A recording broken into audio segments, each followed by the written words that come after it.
I don't like palms that are super, super smooth because they just look like they've been scissored. I'd rather have a dog that looks like he grew this way.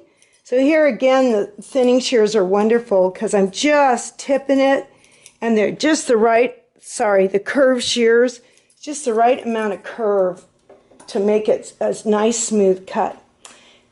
Okay, let's see, where were we? Let's talk about the front leg feathers, furnishings, whatever. This, you have to be careful. You want it shorter here and longer there. But don't take much off the first time because you have to see what it looks like when he stands there. So, and you want this to blend nicely into his body. Again, I'm not going to spend a lot of time on that. It's just something you have to go back to and look at.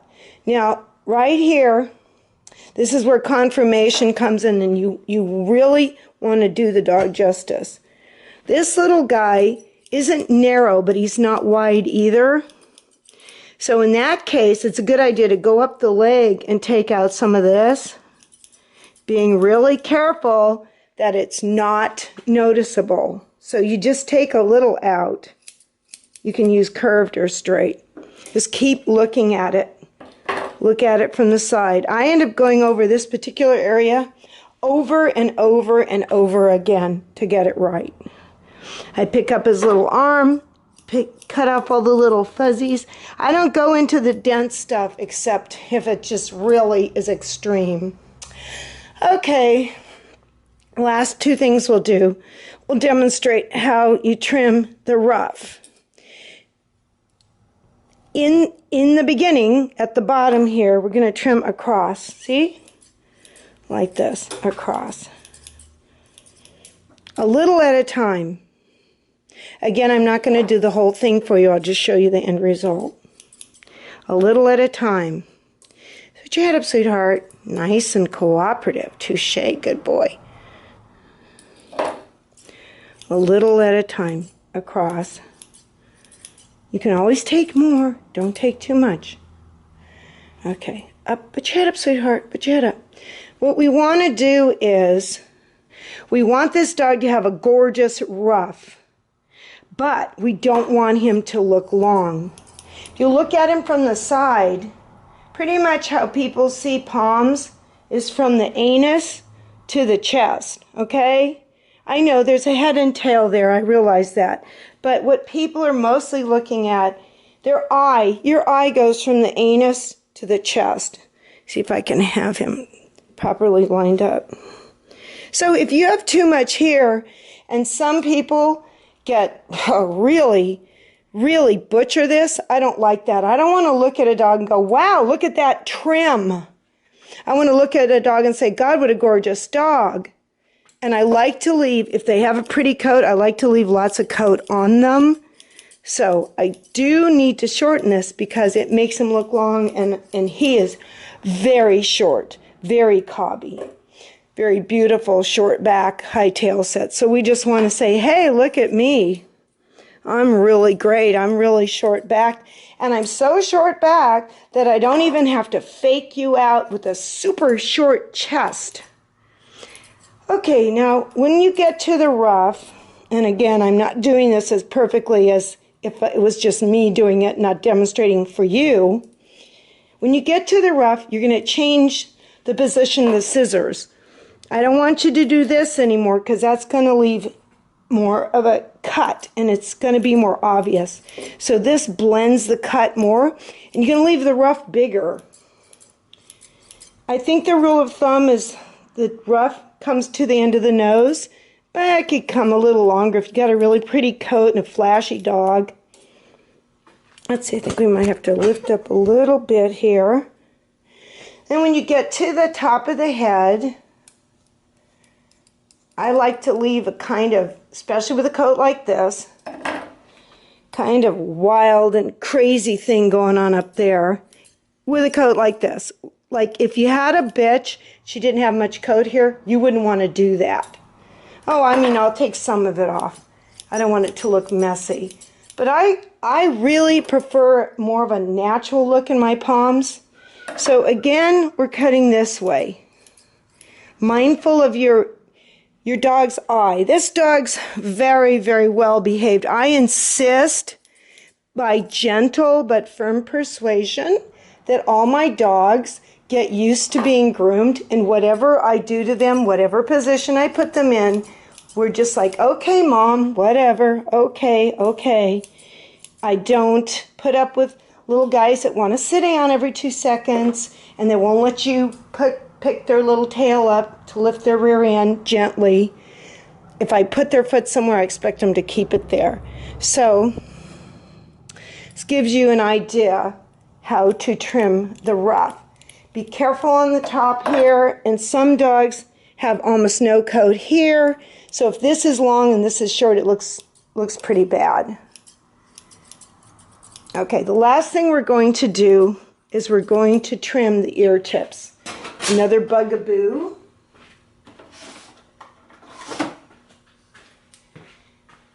I buy the tiniest scissors I can find. These are very short. You can see I have big hands, but they're very tiny. And the reason for that is you're less likely to chop an ear tip off, but you want a tight, short ear. Brush the ear a little bit, and the way you're not going to ever hurt your dog's ear is you're going to feel the leather. See? I can take my fingernail and boom, all of a sudden there's no more leather. It's just hair. So I'm going to put my finger there to mark that. And then these scissors are not very strong. I use the tips and then I just gently cut. So I am right at the leather and I didn't cut it. And if I started to cut into it, if something doesn't cut easily, then I just stop. I just stop. And you want to curve it. You don't cut them straight across. You make a nice, sweet, gentle curve. Okay. I didn't do that great on that one. Sorry. I got a little closer than I should have. You don't want to expose the tip. You want to disguise it. So, once again, I start off by just gently taking the tip off. Then take those corners off. Now, if this dog has, he won't do it, but he has like a gorgeous ear set. They're really way up high. In fact, they're so high that he has a poof of hair that just shot up there. You need to know where their ears are going to be when you're trimming the ruff.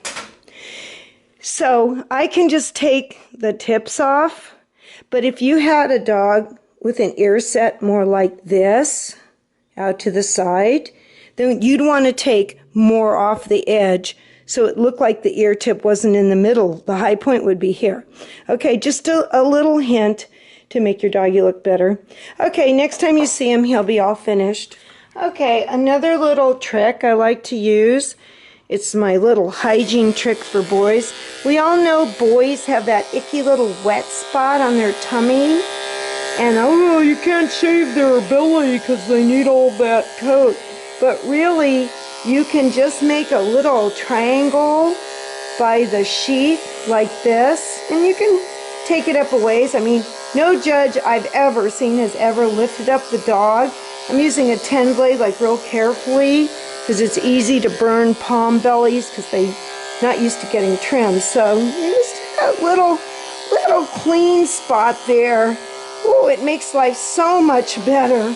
You can even go back by the testicles a little bit if you want. Just be careful to keep it like that, like a strip. Okay, here's Touche. After we're finished, is it perfect? No. Does he look great? Yes. Does he look natural? Well, I think so. I went over him and I got all those long guard hairs, and there's probably a few more. I can get some of them at the show.